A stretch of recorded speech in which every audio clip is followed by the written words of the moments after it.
Hello friends, welcome to traditional food kitchen. இன்றைக்கி நம்ம கிச்சனில் ஒரு ஹெல்த்தியான அத்திப்பழ மில்க் ஷேக் தாங்க செய்ய போகிறோம். எப்படி செய்யலான்னு பார்க்கலாம் வாங்க. இப்போ அத்திப்பழத்தை கட் பண்ணிக்கலாம். கட் பண்ணி நடுவில் உள்ளது மட்டும் தோல் எடுத்துகிட்டு நடுவில் உள்ள அந்த சதைப்பகுதியை மட்டும் நம்ம எடுத்துக்கலாம். கட் பண்ண அத்திப்பழத்தை இப்போ அது ஒரு மிக்சி ஜாரில் சேர்த்துடலாம்.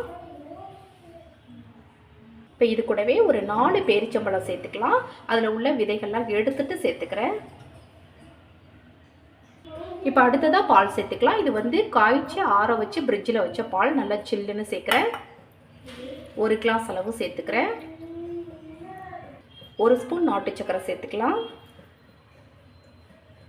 கொஞ்சமாக ஐஸ் கியூப்ஸ் சேர்த்துக்கலாம்.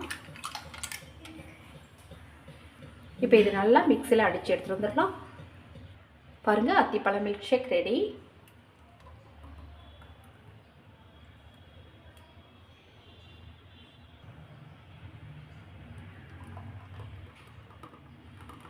இப்போ மேலே கொஞ்சமாக நறுக்கி அத்திப்பழம் சேர்த்துக்கலாம்.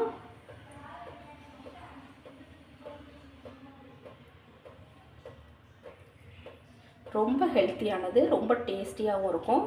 நம்ம இதில் பேரிச்சம்பழம்லாம் சேர்த்துருக்கோம், ரொம்ப நல்லாயிருக்கும். இப்போ அடிக்கிற இந்த வெயிலுக்கு இந்த மாதிரி நல்லா சில்லுன்னு ஆரோக்கியமாக இந்த மாதிரி மில்க் ஷேக் செஞ்சு குடிங்க, ரொம்ப நல்லது. அத்திப்பழத்தில் ரொம்ப சத்துக்கள் இருக்குது, நிறைய நார்ச்சத்து இருக்குது, கால்சியம் சத்து இருக்குது. இது ரொம்ப உடம்புக்கு ரொம்ப நல்லது. இந்த மாதிரி மில்க் ஷேக் ரெடி பண்ணி குடிச்சு பாருங்கள், ரொம்ப ரொம்ப நல்லாயிருக்கும். நான் செய்த இந்த வீடியோ உங்களுக்கு பிடிச்சதுன்னா மறக்காமல் உங்கள் ஃப்ரெண்ட்ஸ், ரிலேட்டிவ்ஸ் எல்லாருக்கும் ரொம்ப ஷேர் பண்ணுங்கள், லைக் பண்ணுங்கள்.